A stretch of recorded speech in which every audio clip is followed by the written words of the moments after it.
In the Mahayana tradition, they have the idea that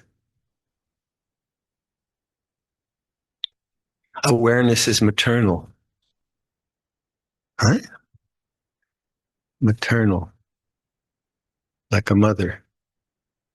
So there'll be like Prajnaparamita is the mother of the Buddhas.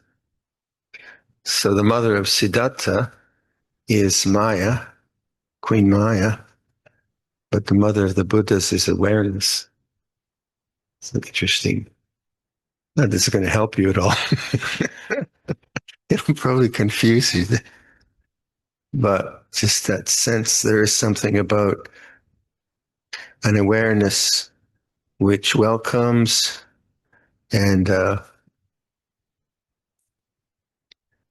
and then kind of knowing what things are, but then looking for something within them, criticizing them, which is really what maybe desire is about.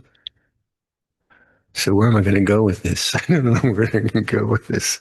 But it's an interesting idea that awareness is maternal. Now, if you've had a dysfunctional relationship with your mother, that's not a good idea. So it's obviously an idealized sense of what that is. A mother who loves her child, her only child. So with a boundless heart should one cherish all living beings. So if all living beings is all experience, arising and ceasing in mother's womb, that's the kind of idea. And those ideas are in the more, what you call the bhakti traditions of Indian Buddhism. So what you have the Prajnaparamita and so like uh, in Indian, do you know the word bhakti? Bhakti is not sada.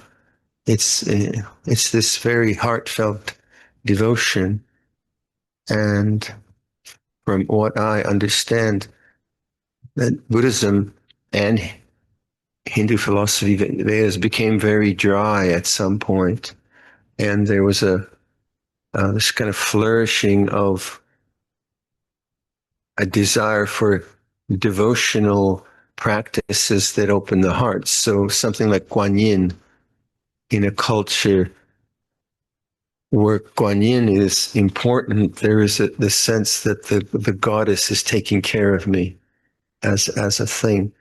So that became very popular in India. I think it's similar times.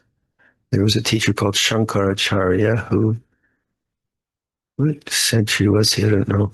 I get those centuries mixed up, maybe 11 or something. And he was a very powerful teacher, and he is the one that started vegetarianism for the Brahmins. Before that, they had animal sacrifice and some pretty serious meat eating and sacrifice and so on. And he must have been a very powerful teacher to imagine that you could convert one part of a society to change their diet. That's really quite difficult to do, and into vegetarianism.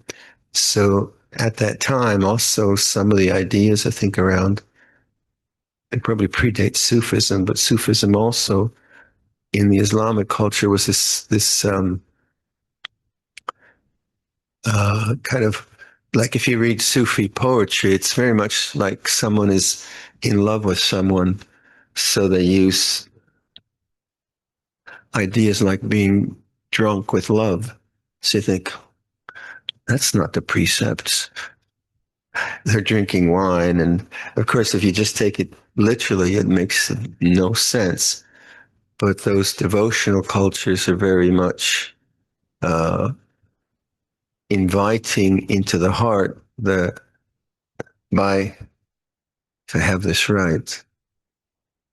Say in Indian religious practices, there are bhakti practices where the image that the person has great affinity towards. So it might be the mother, It might be Ganesha.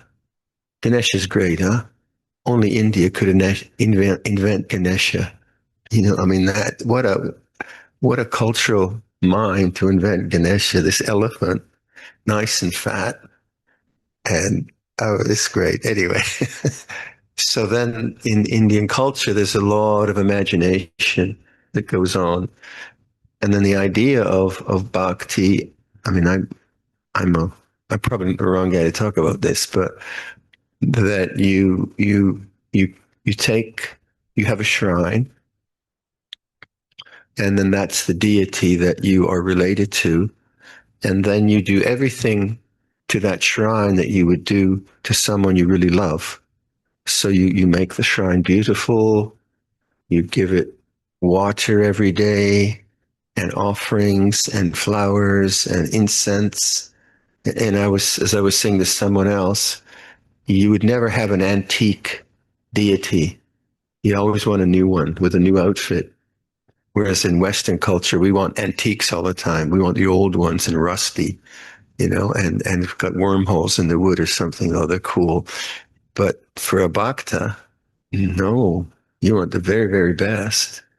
And what that's supposed to do is then it creates a deep, deep feeling of gratitude and love, just as might be if you were taking care of your mother and you were taking her to the hairdresser and telling her, "Oh, mom, that outfit is really beautiful. And yeah, let's have some lovely food at the restaurant." So it's actually doing the same thing that we might do to people we love. So when I was in India and I kind of just superficially saw those things, I thought it was superstition that people were um, bowing to idols. And so that to me, oh, that was Silabhata Paramasa and so on. Of course, that was just my Western conceit. Yet I'd been in India 6 months and I knew everything about a culture that's 6,000 years old. But then when it was explained to me, I see. I get it. That's what it's about. So those who have that kind of a bhakti quality, you can imagine if you want to bring that kind of devotional love into the heart, you can imagine someone in your family you love and then make them a meal in your head or in your heart.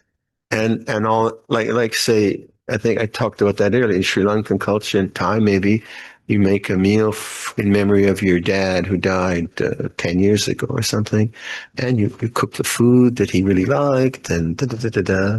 So all the time in the doing of that, you're bringing up devotion and gratitude and kind of good memories. So that cultivates a very beautiful and wholesome aspect of mind. Danger is, of course, that you always have to do something. So the one of my friends who was very much into Sufi practice, he said he had reached a dead end of ecstasy. Now, when you say ecstasy, I think, how could that be a dead end? I mean, that's what I want. But he felt that he was just, and he must have been very good at it. He was just creating an ecstatic state of mind. Um, but a real, having created that, he still wasn't dealing with the underlying issues of his childhood, the greed, hatred, delusion that existed there. And so it became kind of a limit. And then he met Luangpor Viradhammo's book, The Four Noble Truths. And then he said, okay, that's wisdom. So then he started to use that. But then he had lost the the devotional part. And so he once heard me do this mantra: I love you, I've always loved you, I will always love you. Oh, I can do both. And that was a kind of lovely coming home for him. But now from wisdom, uh, and then that kind of combination of the heart and insight. Again, I don't know what I'm talking about. I thought it might be of some kind of archaeological or cultural interest.